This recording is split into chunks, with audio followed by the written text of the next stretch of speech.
Aboud Hamayel is a lecturer in the Department of Arabic Language and Literature at Birzeit University. In this conversation, we talk about a number of his recent articles and think through the implications of the October 7th Al-Aqsa Flood, or the attacks led by Hamas within the so-called Gaza Envelope.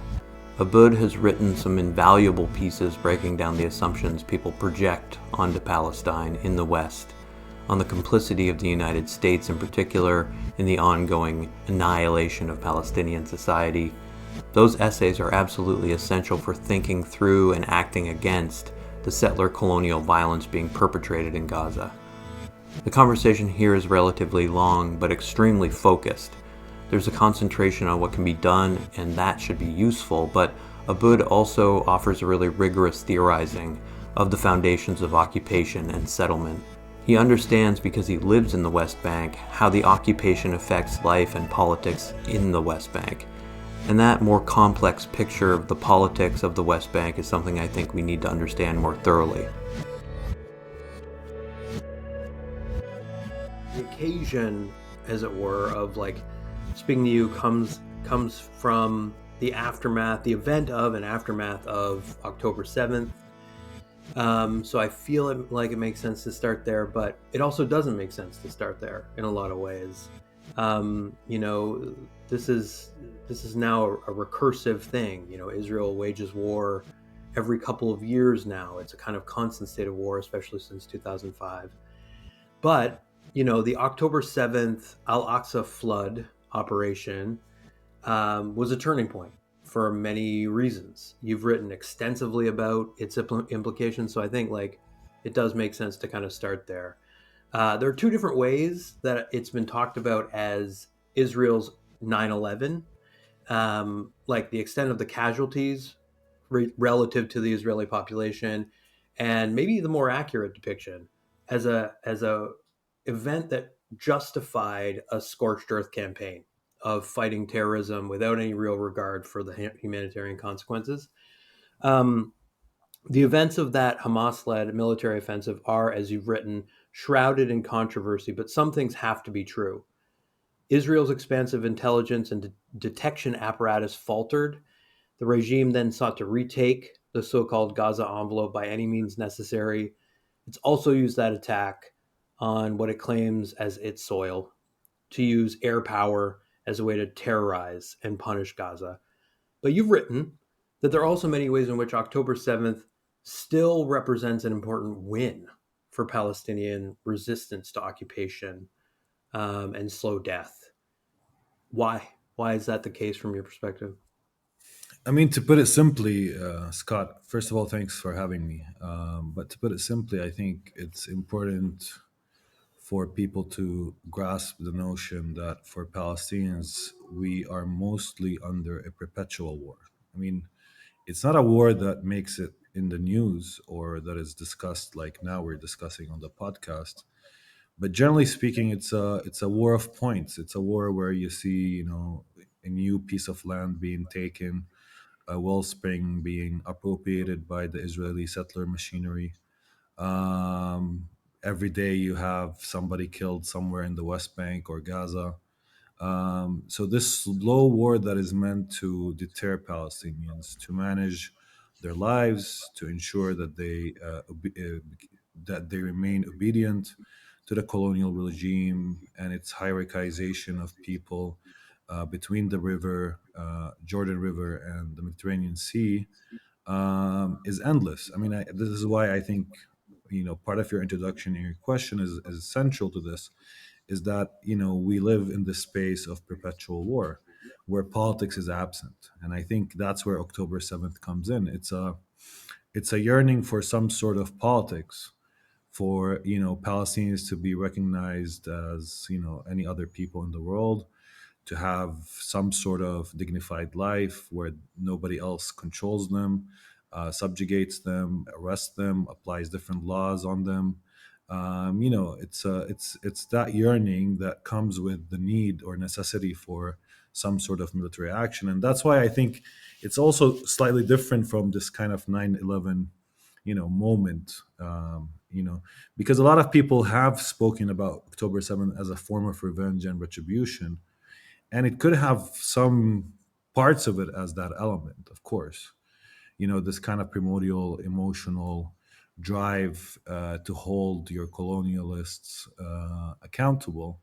But I think it touches deeper about trying and attempting to open the political possibilities for Palestinian people, to decolonize our lives, to live a dignified life. So that's why the context here is important. It's the choice between a slow war or an intense war, between slow erasure and perhaps at this particular point when we're speaking, this kind of intense mass killing and massacres that are happening in Gaza, where violence just becomes more intense. Yeah. Right. Yeah. And you've written like really powerfully on what, like, why, what necessitated that sort of opening of political possibilities, the exhaustion of other options. I mean, like, the endless kind of, yeah, panoply of options exhausted. But like, I think, and to kind of just quote a section, you say that Gaza won when it successfully humbled the God complex at the heart of settler colonial pathology, and when it gave Palestinian prisoners a way out of prison, and when it made Palestine alive everywhere. And you repeat that phrase, right? Um, but I think in Western countries, there is not a deep knowledge of the kind of crucial political borders that exist around and within Palestine. And that's one of the ways in which maybe it's becoming alive everywhere. Is like there's a kind of awakening to the importance of those things, and the constructedness of those things. Like, I learned a lot from your discussion of the differences politically between Gaza and the West Bank, which is not a thing that I like fully understood. You note that throughout the West Bank, many accede to the Palestinian Authority's inevitable collaboration with Israel as a way to ensure their survival.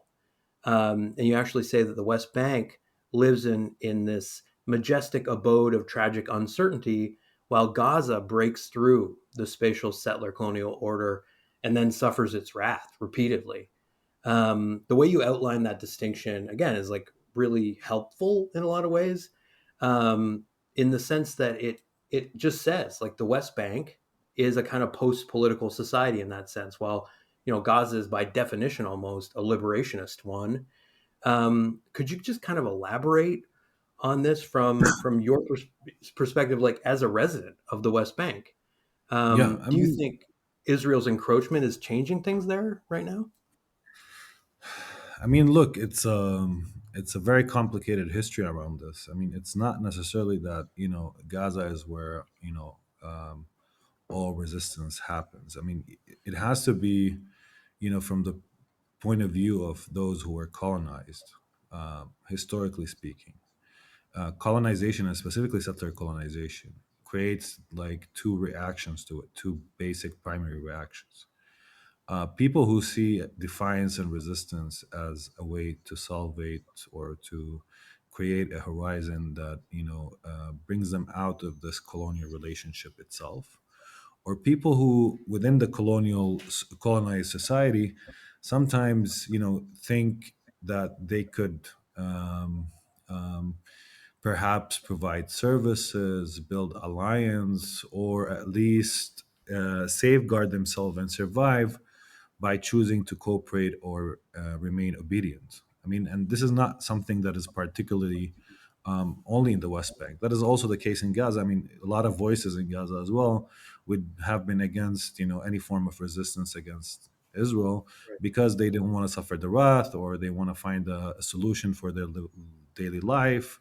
Hmm. That's the choices that this kind of colonial regime builds for people. Hmm. However, there's a complicated history around why Gaza has developed into this kind of space where resistance can build itself on a more infrastructural level, creating subterranean system around tunnels, building rocket capacities, organizational modalities. And part of that history is actually tied to the West Bank and tied to something called the Second Intifada in Palestinian history. It's an intifada, or the great intifadas, the both intifadas since 1987 until 2006, but the second Intifada was started in 2000, that ended up basically pushing Israeli military outside of the Gaza Strip for a lot of different reasons. Among them is the ferocious resistance in Gaza, but also because of demographic concerns, the inability to spatially really, expand within Gaza itself, because it's already one of the most concentrated Right. places on earth. And at that time, Israel chose to withdraw and to place Gaza under siege. And in the West Bank, it chose to penetrate the cities and kill, this resistant current within Palestinian society. So it Mm. killed it or arrested it, and it rendered it neutral. And much of that legacy either lives in the prisons, or is now, carried by a new generation of Palestinians that are attempting to also, you know, um, contemplate new forms of political action and defiance. In the past couple of years, specifically, that has been intensifying in the West Bank itself. However, it's important to note that in the second Intifada, the West Bank was a ferocious and a big hotbed of resistance. And in fact, this kind of concentration of Israeli forces on the West Bank, because it remains geographically, demographically, and in terms of its, it's around 5,000 kilometers squared, the West Bank, and it has a lot of important strategic, important water reserves. It is Right. also, inhabited by only around 2.8 million Palestinians, dispersed across villages and small towns, while the Gaza Strip again is around 2 million people concentrated in 360 kilometer squares. So it's a Mm. different, the big prize for Israel's settler machinery, for its expansion in terms of land, in terms of the highlands, in terms of hills, and in terms of water and resources, was the West Bank and remains so even today, even after what Mm. happened on October 7th. So it concentrated its kind of, this permanent form of occupation and expansion of settlements in the West Bank. And that necessitated to kill any form of resistance on the part of the Palestinian society in the West Bank. And it found, willing partners among the Palestinians in the current, PA elite, or Palestinian Authority Right. elite, or elites, formed by security service, heads, or people from the capitalist class, or some people also from the technocratic class and the political class, that forged this kind of post-political moment where, we can manage these kind of small little dispersed towns. Everything around them is controlled by Israel, and they can control that economic space and extract surplus in return for Israeli cooperation and lessening the intensity of violence on Palestinians more broadly. That was kind of the arrangement after 2006 in the West Bank. And it became hard for Palestinians to forge any form of defiance, organized defiance against the system, because on the one hand, you have kind of a Trojan horse within you, that ensures that nobody else but that Trojan horse is organized enough. So there's, incarceration of Palestinians in Palestinian prisons. They make it outside of Palestinian prisons, and then they're arrested by Israelis, and then they go to Israeli prisons. So this kind of revolving door policy of arresting people, ensuring that no form of social trust can, build a social organization that defies the current PA's elites and comprador class, or its, hold and hegemony over power. It's a highly autocratic system. It's a very dystopian place, the West Bank. It's living under this kind of horizon of annihilation, slow one, but at the same time, in a highly melancholic fashion. I mean, in many ways, it knows that it will, at some point, whenever the opportunity arises, the same thing that happened to Gaza will happen in the West Bank. For many in the Israel's right, that's their plan, that's their program, that's what they profess, that's what they say. It's Right. it's to kick It's on out the record. Palestinians or kill them. So, I mean, you live within this kind of horizon of annihilation. That's all you can see in your future, but at the same time, you're incapable of mustering any kind of political will, or even if you muster such a political will, you're met by this complex system of surveillance, control, arrest, and killing, that sustains the system as such. So, it's a very coercive society. People feel like they're, individuals. They don't feel like they're part of collectives. And whenever people ask the question that Lenin asked, before the Russian Revolution, what is to be done? Mm, The answer is almost nothing, because it takes a lot of courage to do something, or you're incapable of foreseeing some sort of collective form of action, at least at this point in the West Bank. So that's part of that. That's part of that. sure. The picture, at least in the West Bank. Yeah. And I mean, like you describe in this really kind of, gutting article, A Decade of Hesitant We, an homage to friendship, how there seemed to be like a glimmer of some form in 2011, coming together, the impossibility of kind of just this unbridled um, revolutionary sentiment coming into being. But then it's you in Lessons and Falterings, in that section you say, like, there was enough to, like, ultimately tell us there will not be an Arab Spring in Palestine. At least we will not see millions of Palestinians, chanting for the downfall of a regime. And it does feel like it's about the effects of that kind of, settler, really imperial engineering, right? To ultimately um, root out, uproot, destroy the beginnings of resistance. That's what's so insidious. I feel like maybe the thing to do is to talk about the function here of political fictions, right? Like disinformation, propaganda. Like, I think we get it in fragmentary ways that, this or that narrative has been undermined. But it is fragmentary, right? Like, it's hard to determine for a lot of people whether, to what extent, let's say, the Netanyahu regime has sought to support Hamas in certain ways because it sees it as a vital way to kind of destabilize Gaza. That's like one thread that we hear. But more powerful are the circulating lies and fictions that Israel has perpetuated about October 7th, that are part of this kind of dehumanizing narrative that already existed. Right? You talk about the kind of revulsion, the settler revulsion directed at Palestinians. So, despite retractions, corrections, refutations, the stories about beheaded babies, people being burned to death, sexual violence, they're still serving this Zionist justification for just like all out annihilation. I don't want to. I don't want to get into the details of that and disputing it. I was just hoping you could speak to what purpose they have. Like, why did the U.S. administration decide to repeat these accounts without even trying to confirm whether they were true? And why equate, like, ISIS with Hamas? What function does that serve? I mean, I think on a political level, it serves, as you said, to legitimate what Israel saw from the beginning of October 7th as its response, which would be this kind of genocidal war that is committing now. So it needed to make what was already horrific more horrific.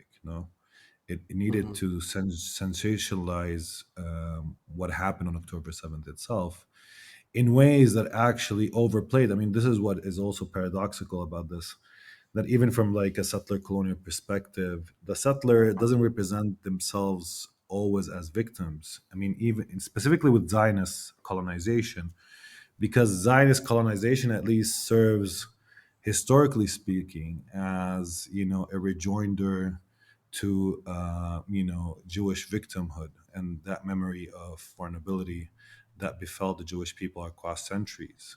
So it's kind of also paradoxical how much you want to overplay, this notion of uh, uh, Zionists or Israelis being slaughtered and the ways that they're being Right. slaughtered, Yeah. and bringing up imageries of ovens and bringing imagery of sexual violence.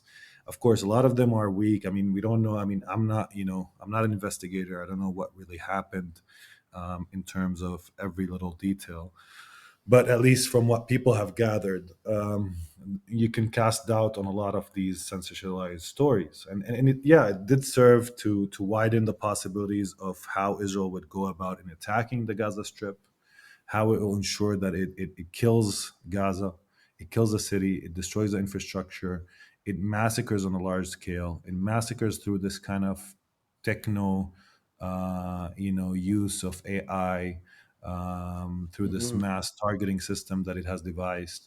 So that needed to sensitize people, to sensitize specifically its own allies and its own Hmm. society, by the way, to the fact that Right. we will be going in and committing this kind of large scale massacre that we have been seeing unfolding for the past 4 months or so. So, Hmm. I mean, in many ways, that's what it served immediately. But I think it touches deeper in terms of, us asking the question why a lot of people did not see this as controversial. Were they already knowing that they're spreading this information, or did they have willing ears? And that's one of the things. It's like when you listen to somebody, and sometimes you can be highly, I don't know, critical, skeptical, and it seems, at least from the beginning of October 7th, and perhaps historically, because as Palestinians we've already knew that for a long time, that when it comes to Western media and established media, when it comes to those in power, whatever Israel says has a very willing ear. People Hmm. listen, people take it as truths. There's a lack of skepticism, and even historically speaking, Scott, I mean, we suffered the Nakba in 1948. We were ethnically cleansed, and we as Palestinians knew that we were ethnically cleansed. But it's only when Israeli new historians looked at the Haganah archives, the Israeli militia, which became the IDF, or what is called the IDF today, and they found evidence of a deliberate, programmatic ethnic cleansing in 1948. Does the world now recognize that, at least as a historical fact, in 1948, or between 1947 and 1949, Israel had a deliberate program of ethnic cleansing? I mean, people are more willing to listen to Israelis than they are willing to listen to Palestinians, their history of pain, what they know about international law and how they interact with it, what they know about established political powers and how they dealt with them, what they know about established Western media. And sometimes, to be honest, I always feel like even this political moment in the West, and specifically this kind of skepticism towards established media, the rise of alternative media, I think that for us Palestinians, it's funny because I think in many ways I think people are catching up to what we already knew about Right. how people can frame things the way they want, how Palestinians are always framed as profane fighters, unethical, hungry, bloodthirsty. That kind of element of dehumanizing, the Palestinians, even the fighters among the Palestinians, is one element of this total onslaught on the Palestinian people and their right to live in dignity, their right to self determination, etc. However, it also says that there's something about what's happening in Palestine that is highly racialized. I mean, it's not only a simple sides. I'm pro-Palestinian or pro-Israeli. There is a hierarchization and categorization of people based on kind of their ethnic, or I don't know, religious backgrounds, whatever we want to Hmm. call it in the situation. That basically is a racist system. I mean, a lot of people point this out. I'm not the first one to do that, but that kind of racialization of Palestinians as profane, as diabolical, as manipulative, as have always been part of like this kind of established narrative around what the Palestinians are supposed to represent, Hmm. and how they're represented in Western media. And I think for Israelis at that particular moment, October 7th, while the world was kind of sympathetic in the first day, a lot of people in the world were sympathetic to what happened or befell on October 7th in the Gaza envelope.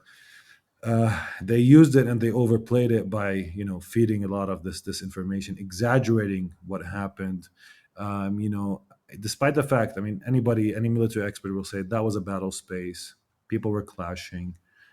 It wasn't just simply fighters going from house to house and just killing people. Like in a Hmm.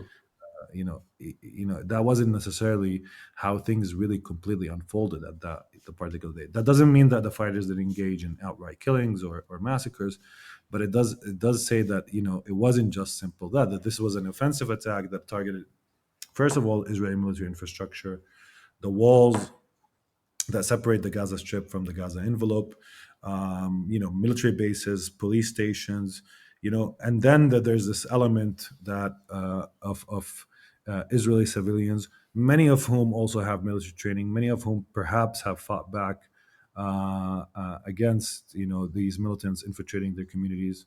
So there's that kind of picture, and the army came in, and special units came in, and there was confusion.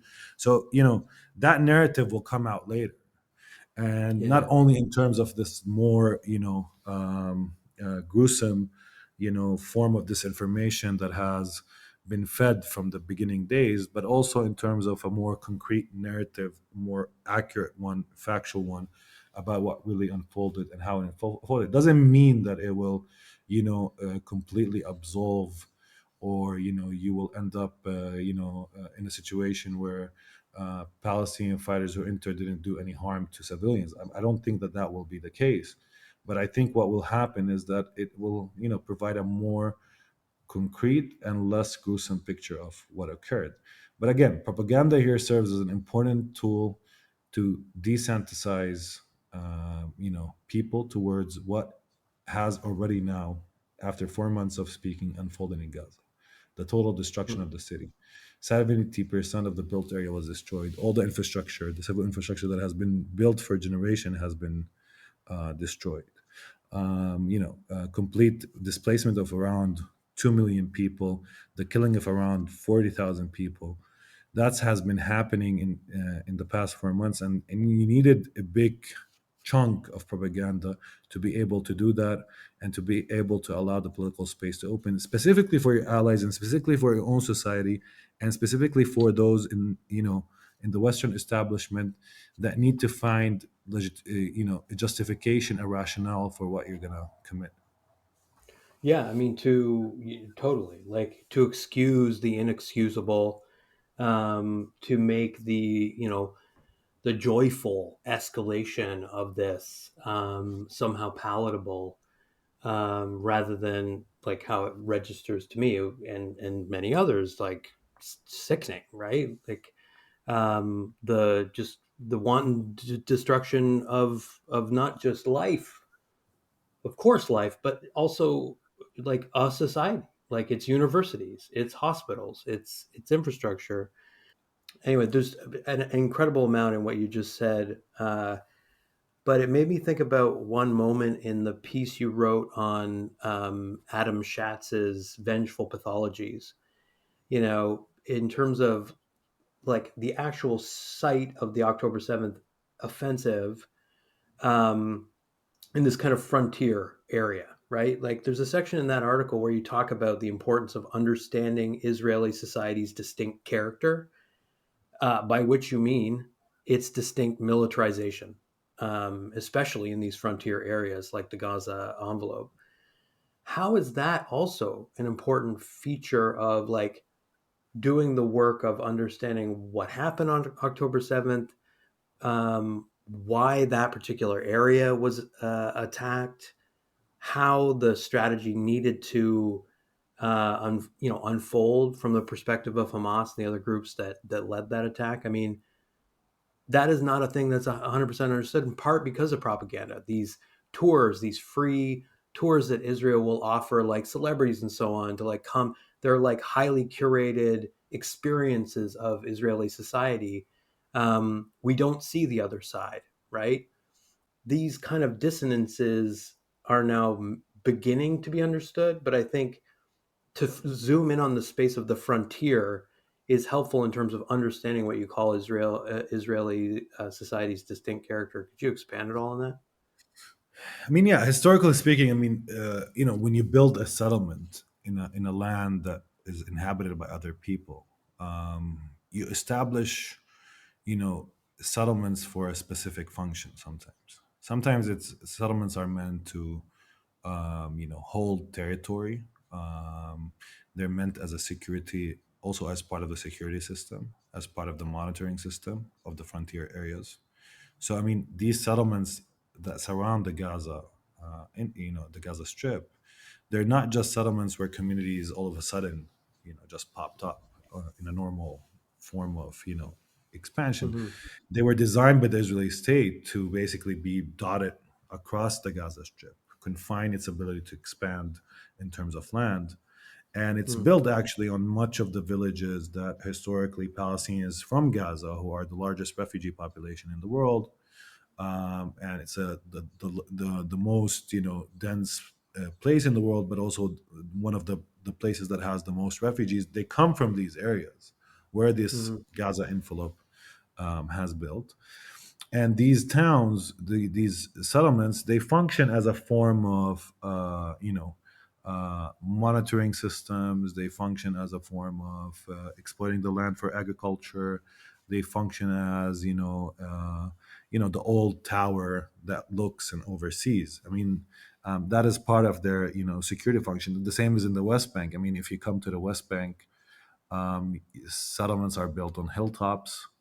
They're built with a specific architectural design that ensures that, if you have a home within the settlement, that you can look and you can see and foresee, all your surroundings. So it functions as a monitoring system, as a human that, you're doing your, if you want, your housework, and from your kitchen window you can see Palestinian villages. You can see if any villager is trying to come up.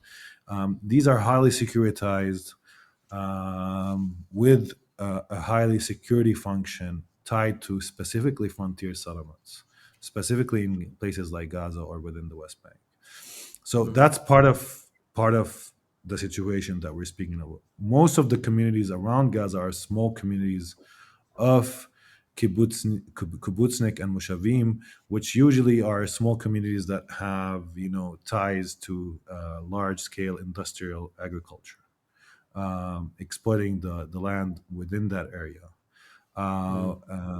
for the production of a lot of different forms of crops. And so that's the other element, that also, which means that they need a large swaths of land, which means that they use a lot of the water, which means that there's also unequal distribution of water between Gaza and this envelope. And of course, beyond that, you have a wall, highly surveilled, you have military bases, you have intelligence systems, you have monitoring electronic devices. These are all the different layers that go into sustaining the situation where one people are rendered across the borders under siege, with a highly controlled system of what comes in and what goes out. Even going as far as in Israel, at some point they were allowing enough food for people to have around 2,000, I think, and 200 calories of food a day, even before October 7th. So enough food for people to have this kind of level of calorie intake on a daily basis. And it's meant to make Palestinians food insecure, highly dependent on Israel, incapable of mustering a fight, in many ways. And then there's also this different element, Scott, that I was also speaking to, that there's a tactical give and take in history that most people will overlook, in terms of what has been enshrined historically as insignificant for Israelis, was that it never really taught the Palestinians that there's a distinction between military targets and civilian targets, for instance. Because if Mm-hmm. you attack, as the Hezbollah, a Lebanese militant and resistance also group in Lebanon, in southern Lebanon, in 2006 they attacked an Israeli, military convoy, killing I think 10 soldiers and kidnapping two. It turned out that they're bodies that were already dead, and there was an exchange of prisoners later on.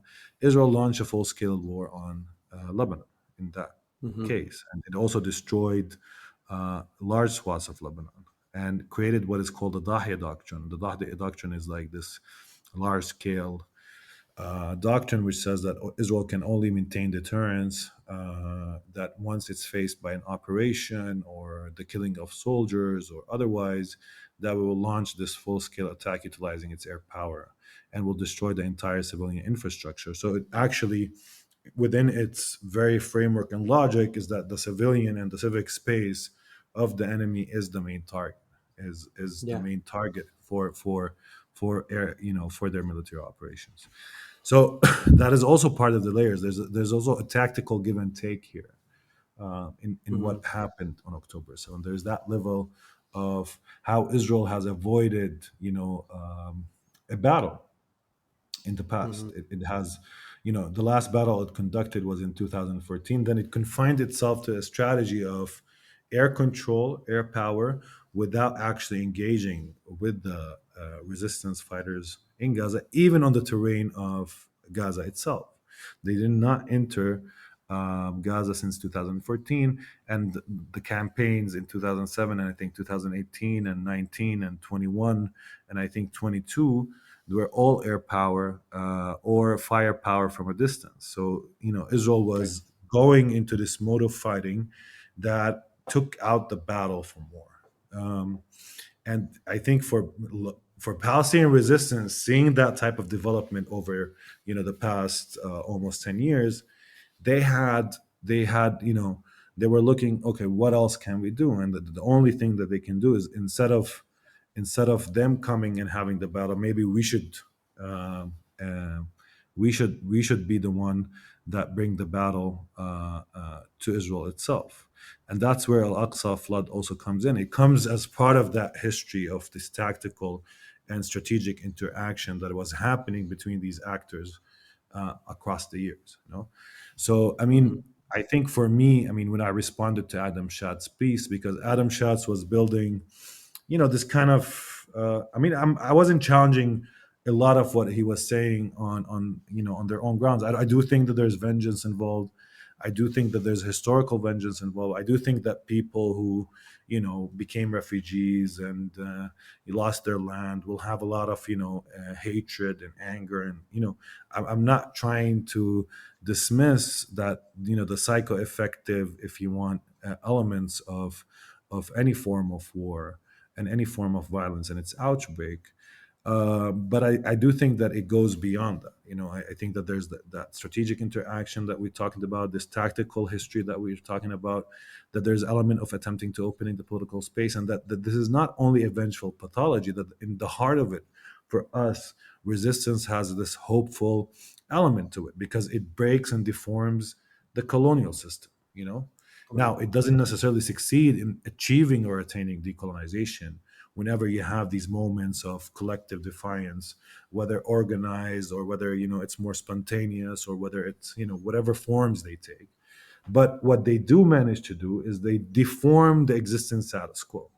They create a condition for which that status quo is untenable and unsustainable, and sometimes it leads to worse outcomes than what is intended. Yeah, I mean, I'm not saying, and I always repeat that in my writing, you know any moment like Al-Aqsa Flood, this kind of overflow of fighters entering into Israel and Yeah. attacking, also brings out the nightmare as much as it brings out, the dream. I mean, it brings out both, together. Hmm. I mean, it's I think a moment caught in air. You mean every moment like that is a moment caught in air. You don't know where it's going to land or what will happen exactly in terms of how it will unfold. I mean, right now we can think that this war will last years. I mean, not only a week or two, maybe not in the same tempo of killing. Maybe it will end up with a wide ethnic cleansing campaign of Palestine. We don't know. I mean, this is not only in Gaza, so this is a moment that is still caught in air. But at Yeah. least for me, I was trying to say that resistance is, at least from seen from Palestinian perspective, um, is one that also includes a lot of, hope. I mean, a hope not because we want to kill or because we're bloodthirsty or because Palestinians are anti-Semitic and are on rampage to kill Jewish people, and not in that, because we don't want to live under the control of somebody else who Yeah. I controls mean, it's defines our life and economy, etc. and we want to live a dignified life. That's basically it. Yeah, I do not find that like impossible to understand. And I get your ire, your anxiety, your rejection of like just this kind of self-serving rhetoric that sees no situation as warranting violence, right? Like to me, that is not impossible to understand. The idea of like trying to build alternatives to just accepting a level of domination that like is unbearable. Like it's unbearable. But to me too, like the essay that you wrote in response to Shatz hits on something that seems to be at the heart of the polarized response to what is currently happening in Gaza. And there is polarization. Like you can't look past it, at least within the context of the kind of Western imaginary. So for people that haven't read it, basically to kind of summarize crudely what the argument is that you're saying that any solidarity people in the West feel toward the Palestinian cause is contingent on kind of like the continuation of the trauma of the occupation or the positioning of Palestinians, you say, as necessary and inevitable victims. I think there's like, again, this paradigm of limited solidarity that you're identifying that is applicable to other resistance movements, like other movements for racial justice and decolonization. That the sympathy of the liberal, let's say, extends to a certain point, but once the object of your sympathy begins demanding more than merely slow death, demanding more, right? Maybe more than just recognition. Then the sympathy vanishes, you know? And I did want to ask you, and you already kind of have, to excavate this idea of the wrath of the oppressed, which does seem to really haunt that liberal capacity for participating in social justice struggles. I think, look, I think to me it wasn't surprising. Like honestly, I mean, Right. whenever it happened, I knew that a lot of the intellectual responses, especially from, let's say, I don't know if we can call it the left in the West, or whether liberal left or left more broadly, although it's a controversial word in itself. Hmm. That we have historically have seen a lot of this form of solidarity that is conditional and contingent upon us acting this perfect victim type of role or performativity, where we don't resist, we don't fight back, we don't use violence. We cannot muster a challenge or defiance against the system that oppresses us and render us within this horizon of annihilation and erasure. And at the same time, we're expected to, just call for some sort of sympathy and pity. And sometimes, pity has a very, arrogant tone to it. Is that people look down upon you when they pity you. And I think there is that kind of wide sentiment across many Western intellectuals, even those that are, between quotes, sympathetic, that it's kind of this kind of pitiful sympathy that looks at you as somebody who, at some level, they deride, and at some level, it makes them feel more human to engage with you and to recognize you slightly as human like them. However, I think it's always different when you're Palestinian. You live within the immediacy of the choices that this system creates for you, the way it logic operates, and the way that your life is, unfolds. It's a different type of priority that you give things. A different type of ordering of what is central and important, what is less central and important. What is your primary contradiction in Maoist terms, if you want? What is the secondary contradictions, and and so forth and so on.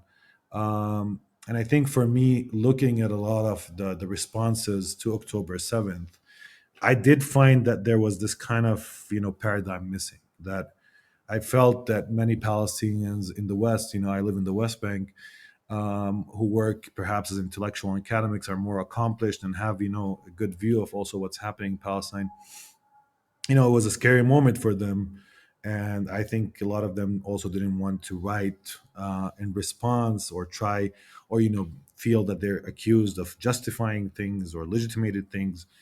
And I think for me, when I wrote the Adam Schatz piece as a response, it was more than a response to Adam Schatz. I mean, it's not a personal thing against Adam himself, but for me, it was an attempt to place this kind of corrective in the center of our discussion. That if we want to understand Palestinian violence, it's important first of all to try and understand it. Doesn't mean that you have to agree with it or morally condone it, but at least that you have an appreciation of the actual dilemmas that Palestinians face and why they take the choices they take and how they act in the way they act at different cross points in their history. How do we understand how they envisage the use of specific tactics? Why is it so that is it just ideology that blinds people, or culture, like people want to always this excessive culturalization of politics, this excessive look at things as if they are always about an indicative of this foreign, exotic, non-modern, non-liberal Palestinian barbaric that is bent on destroying this kind of liberal state that is Israel. And we hate democracy and we hate or is it something else at the heart of all of this? And how can we explain all of this together? And this is for me why it was important that we move beyond this kind of talk about vengeance. Vengeance is important, but it's not the only paradigm. It's not just you know an attempt to avenge our oppressors. It's also an attempt to liberate, an attempt to live again a dignified life. So to build that and provide some historical context for readers who might be unaware, and at the same time to provide some look from military sides of things, to explain some of the history, and also to respond, I think, to some of the important, or I think not important, but to some of the excessive dehumanization of Palestinians that was eaten up a bit by even those sympathetic with the Palestinians or find them pitiful. And it was across the board. I think, to me, Scott, I think there is something. I mean, I've never written that piece, but there is something that we should say, that I don't know why these type of events bring forth among many in the Western world, and even from the intellectuals that are supposedly on the left, why it brings out this kind of traumatic encounter, a kernel, like that, in many ways shakes the set of assumptions, the hidden assumptions about the world that we live in, and why in many ways people respond in a very conservative reactionary faction, instead of actually trying to think through these forms of violence and bursts. I mean, a lot of people would respond to me and say, we shouldn't understand violence, we shouldn't give it any kind of leeway, and I'm okay, fine, but that's not the case when it comes to Israel. I mean, Israel is Mm. afforded New York Times article that speaks about the logic of its violence. It's afforded hours of conversations about how the IDF operates in the Gaza Strip. It's afforded experts that come in and brings forth, a highly nuanced, engagement on what is urban warfare and all of that discourse that comes with it. So, you end up, even as somebody who's maybe sympathetic to the Palestinian people, almost with in-depth knowledge of Israel's violence and its logics, Hmm. and how it is attempting to operate, but with no idea of why Palestinians and how Palestinians has devised their own means to also resist, and on violent terms. Again, the moral question here is important. I'm not saying the ethical questions are important. How people conduct themselves is important, but to really educate something on legal terms or ethical terms or moral terms, you have to look at the case and its particularities, and I do believe in that. You have to look at engage deeply on an issue before you reach this kind of highly reactionary conclusion. And it doesn't mean that I personally, for instance, um, you know uh, for instance, think that violence is the best way, or necessarily that I think that um, I feel, completely, I identify completely with all the acts that were committed on every front in the history of the Palestinian people. I mean, that doesn't mean, there's a deep uh, and lively debate also among Palestinians that that touches ethical issues, strategic issues, tactical issues, and that is part of our conversation. But but I think it has always been the case that there's, as we said in the earlier conversation, while Israel has a lot of willing ears that want to believe whatever it says, that are unskeptical, that when it comes to Palestinians, they're not afforded even the same level of Right. people willing to listen. Yeah. Yeah, and I mean, like, it is true that like this moment is fracturing the solidarity, the kind of radicalism. It's attenuating the radicalism of some intellectuals that in recent memory have been like vocal opponents. You also have this long piece on Judith Butler's Compass of Mourning, right?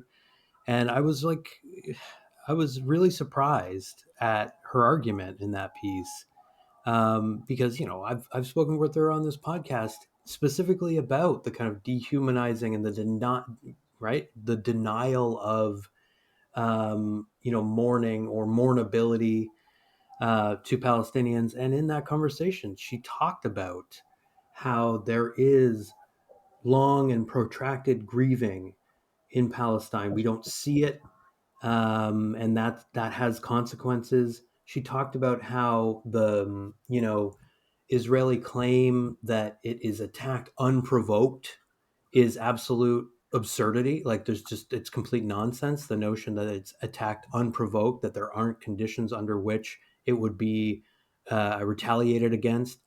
And yet, in this piece, there's this kind of disintegration of that radicalism, as she seems to want to still like. And you read her book, The Force of Nonviolence, and you sense this, that really it's all about imagining a world in which violence simply cannot exist because of some kind of a spiritual shift, a counterfactual world, that in which it can't exist.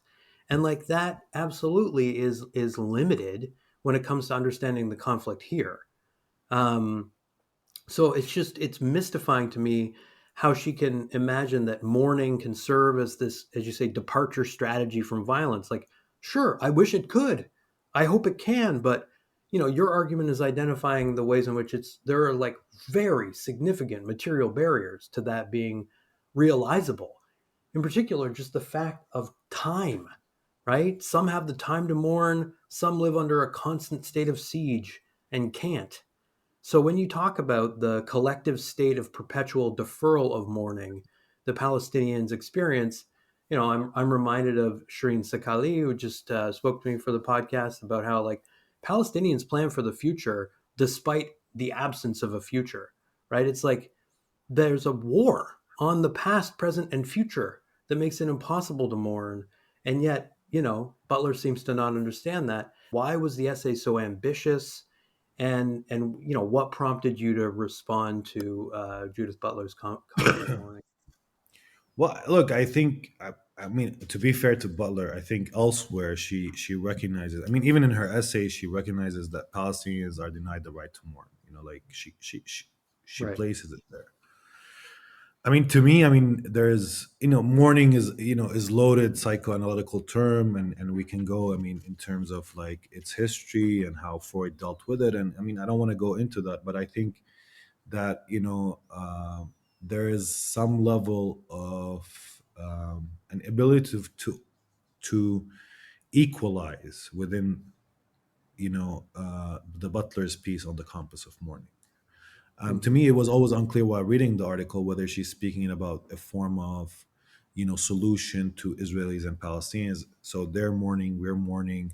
We recognize Hmm. our vulnerability and finitude, and we have this appreciation that is deep for life. And then we can perhaps reach this kind of ethical engagement and recognition of each other.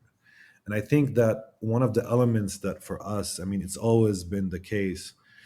Um, when you live under a system that controls your economic development, your daily life movement, the way you're categorized, um, of course you have curiosity about who are the people that are doing this to you, and what do they represent, and what's their history, and what's their memory, and why they're doing what they're doing, what the logic that they're providing. I mean, at some level, that is always a question that accompanies any Palestinians, is that kind of curiosity to our oppressors.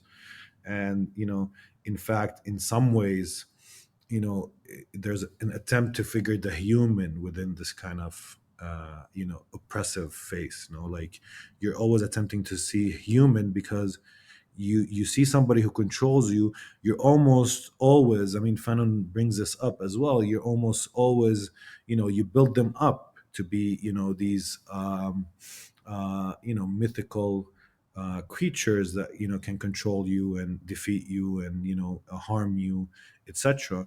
And I think for Palestinians, questioning their oppressor is always about trying to bring them down in the world, and treat them as human.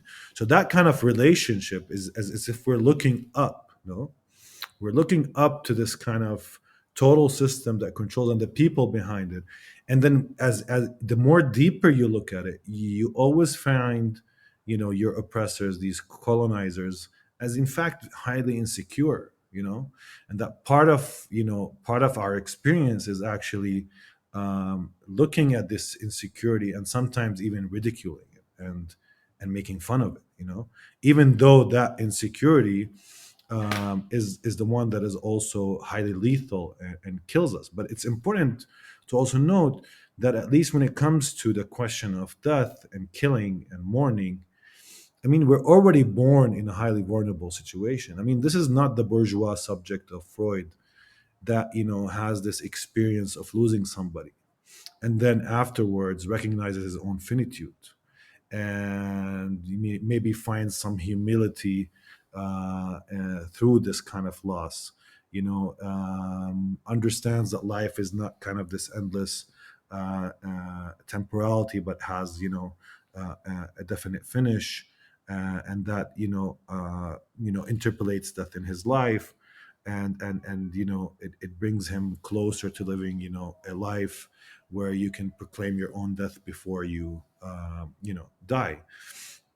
I mean, Palestinians are already living in fields where people are targeted and killed. We already live in a highly vulnerable situation. We already understand that somebody else is controlling us, and that's not the case for Israelis. No, the case for Israelis is that they live in this bubble. They live in this very secure bubble. They live in a way that they're used to dominate, to play the sadistic role against the Palestinians. They're used to be the soldiers at the checkpoint, that they can decide who can come in and who can't come in, that can put people on wait.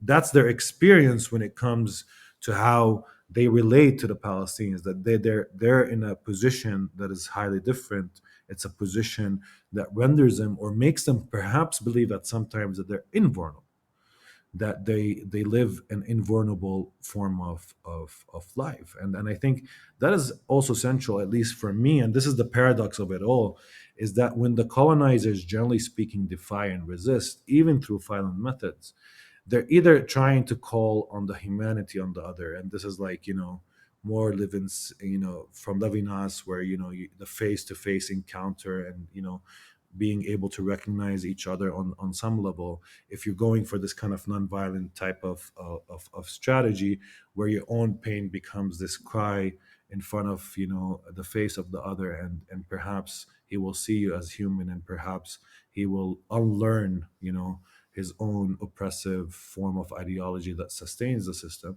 Or you have a more violent strategies that was at some level an attempt to kind of equalize the relationship. And that's why, for me, I always understood, Fanon, that that moment of violence was a moment where the colonizer and the colonized are both in the same position, that they're both human at that moment. And that gives way for the ability to come out of this kind of relationship that is that is imbued in Palestine, where one people control another, where one people colonize and exclude and segregate and build another system for another people and deny them their rights, etc.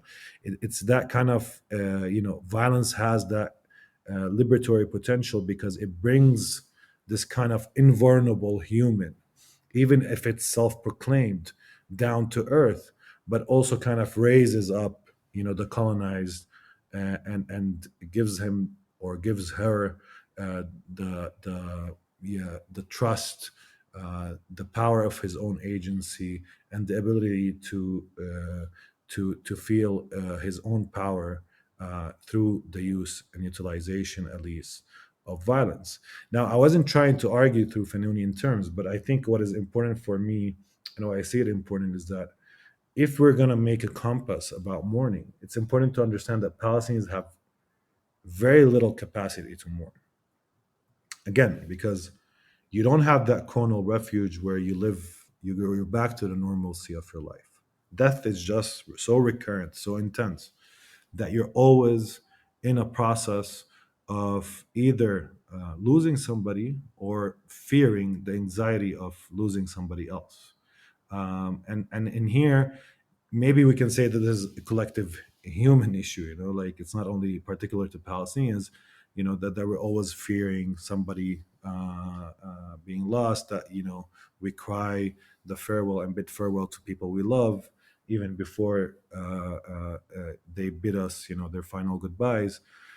But on some level, this is just a much more intense form of, awaiting, your loss. You lose a friend that is killed for political reasons. You might lose another friend. You might lose another friend. You might lose a brother, an uncle. And there's no Palestinian family that doesn't have this type of recurrent loss across the generations among many of its own sons and daughters that were killed in different episodes throughout this long history. And the second element is that, um, and I think this is what is central, is that the whole condition under which we live doesn't allow us this process where we can successfully eventually mourn in this kind of Freudian terms. You can't reach this point where you detach from the object of loss because you live in the horizon of loss itself, and you capture it well. What Shireen also said, this idea that that's all you can see as you project the future. You see a horizon of nakba, catastrophe. You see a horizon of loss. You see, that's all you can see in terms of how things can move in terms of how history turns towards the future. Uh, you know, more ruins, if you want, and in many ways, that means that detaching from the object of lust is a form of betrayal. So if Mm-hmm. you detach from, for instance, the idea of Palestine, you're betraying, the possibility of Palestine. And that's why I Right. think for me, in colonialism, I think people perhaps become melancholic, perhaps, have this shattered notion of Palestine, and they live within, this kind of form of melancholization.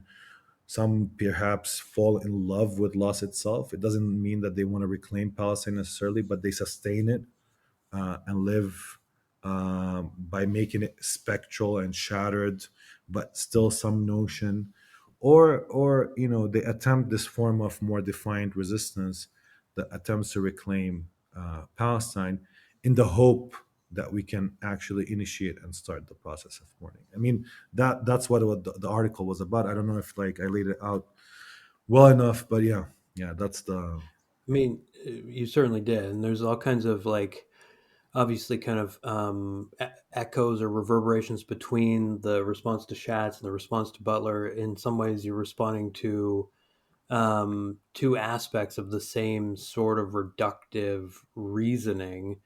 And yeah, I just think the fundamental point that you make between both, that there's a kind of audacity, to quote you, in expecting Palestinians to remain nonviolent given Israel's global status, a state seemingly able to practice symbolic, structural, and physical violence with impunity. is like correct. I mean, I agree with this point that the world has sent a clear message to Palestinians. There will be only limited support for nonviolence, and that yes, there is violence, as you say, in the insistence on nonviolence. There is the fact of um, you know thinking through and trying to understand the causality, the responsibility, the actual like who is responsible for this endless war. It's not just Israel. Like I think this is another thing that is not fully understood. It's just how important the alliance between Israel and the US is in the current moment, especially, and what the consequences of that close political connection are going to be. Like the US needs Israel to project the image of what you call a streamlined apparatus for killing and destruction. As Biden has said, if it didn't exist, the US would have to invent Israel. Well, in a sense, it is inventing this version of Israel by arming it without conditions, by coming to its rescue when its walls are breached. I think the average person assumes that because Americans are not piloting the drones that have reduced Gaza to rubble yet again and murdered tens of thousands of civilians, that the U.S. is not directly involved. But your argument, the argument of people like Jeremy Scahill, Shireen made this point, many others, is that, to quote you again, the U.S. has positioned itself as an active participant in the current killing in Gaza. But at the same time, you've pointed out that no matter the outcome, the war will completely disrupt the foundations of the U.S. Israeli strategic relationship. My question is like, how can both be true? Like the U.S. is an active participant, and its participation is going to disrupt that strategic relationship. Could you kind of like unpack that?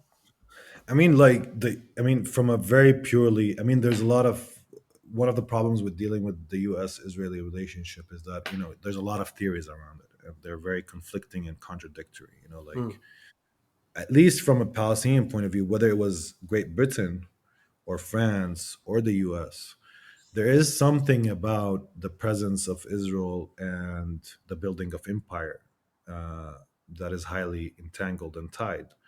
And that's why, despite the change from like British mandate towards French support towards the Israeli state that was a primary state, and then turning towards the US as a primary partner of Israel, we have always seen that those who are ambitious of building this kind of imperial policy tied to the Middle East on some level, have seen in Israel an asset, a strategic asset.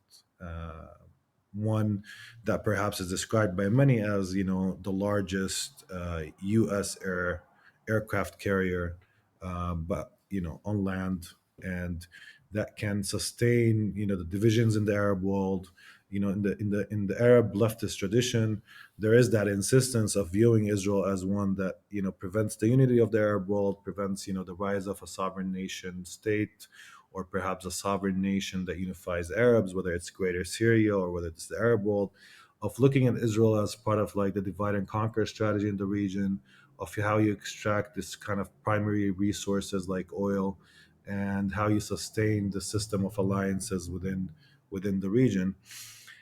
I do think that that piece that I wrote was a bit speculative. I was like trying an attempt to think through whether seeing Israel as vulnerable, um, to look at it not as Israel of 1967, the one that defeated six Arab countries, but Israel as a moral liability, one that to survive has to commit genocide or has to commit massive ethnic cleansing, and whether that will also erode the support for Israel, not only on a mass level but among people within the establishment, not out of sympathy for the Palestinians, but out of how U.S. also soft power across the global south, in competition with China, in competition with Russia and other countries, you know, um, will shame it.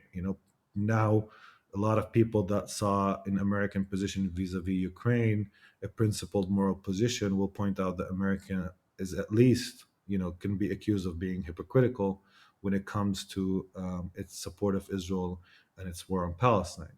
But beyond these kind of rhetorical points and issues about hypocrisy, I mean, if Israel's utility on a strategic level is its military prowess, then why would you need to send aircraft carriers to the region to protect Israel and to safeguard it on October 7th? I mean, I think for many Israelis today, if they're honest with themselves, they will You've only find frozen that they were highly currently. highly, uh, uh, Oh no. Scott, hey,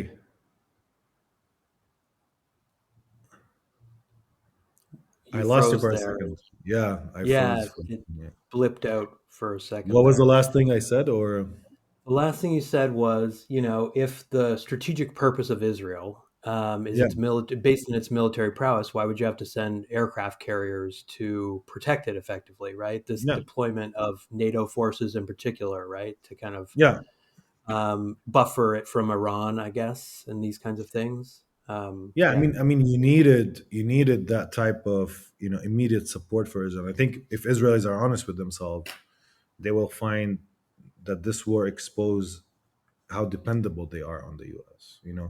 Despite all this rhetoric about we're an independent state, we're gonna prove our own unique military prowess, that Israel is still a highly dependent state on alliances outside of the region, and specifically with the United States of America, that it lives and dies through these alliances. Hmm. And I think that is from the perspective of Israel, but also from the perspective of the US, that Israel is just moving towards the right wing, more fascist right wing, its rejection of any form of peaceful resolution of the conflict, whether two state or one state or otherwise, its insistence that the only solution is annihilation of the Palestinians and it's their replacement, and moving Palestinians or ethnically cleansing, or maintaining them under perpetual occupation, where you can't really build an alliance system with Arab states, at least ones that are stable, without every once or every couple of years something happening in the region that disrupts that. I think on many fronts, if also American policymakers are honest with themselves, they will find that Israel, at some level, is a strategic burden, despite whatever utility they will find in it on other fronts. It's Hmm. it's more messianic. It's more fundamentally religious and excessive. It has less coherence in terms of its own policy making. It has a lot of internal discordance as a state.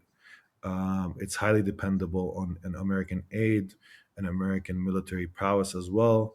I mean, it's looking more and more that Israel, is like any of the Arab Gulf states, highly dependable on the U.S. and highly in need and vulnerable. And maybe that's something good. I don't know, but at least it cannot prove, or has not proven, that it's capable of what used to be capable of this kind of version of Israeli heroism, and winning over enemies of the U.S. These Arab countries that were allied with the Right. Soviet Union. You know, Yeah. it lost that flair around it, at least on a strategic level. Yeah. Yeah, there's no question. And yet there is this persistence of that alliance, this kind of, yeah. Um, you hope in some sense that that partnership is in its like death throes, honestly, because of the way in which the US stands in the way of ceasefire, in the way of preventing the siege of Rafah, for example, that there was a Johns Hopkins University report that's projected the cost of entering Rafah, and they're talking about like 75,000 people potentially killed, not just in the military offensive, but as a result of the knock on effects, right? The other health consequences, and that's if a ceasefire doesn't happen. They literally have tried to chart the branching paths of ceasefire versus, humanitarian pause versus just what the U.S. is currently allowing, which is carte blanche, whatever you want to do, right? What's interesting to me is like you do have clearly this like ability intellectually to see all of these competing forces, but then there's also these moments in your writing where you'll talk about the capacity of children to see through a lot of these sorts of ideologies and political fictions, which I found really interesting. Like, there's a few moments where it comes up. You talk about children speaking without concern for social decorum or rites of passage into adulthood, their frankness at a departure from the social glue that binds adults together and can kind of blind adults as well, the acceptance of lies. Um, and just like the way that you sort of philosophize the modes of play that kids in Palestine, will do. In your article, Army and Arabs, Truth, Play, and Illusions in the West Bank. When you see kids playing oppressor and oppressed, like, why does it sort of take you aback and give you like that moment to sort of theorize life on the ground?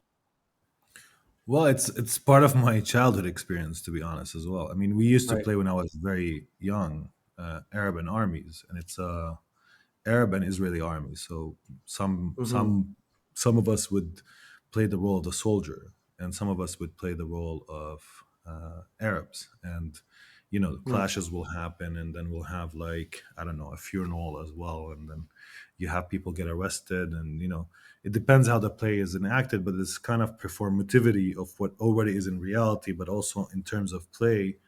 I mean, we could understand it perhaps as children trying to cope. I don't know, but or children Mm-hmm. trying to render or perform reality. But I think always in child's play, there's something that there's a kernel of truth that you can find.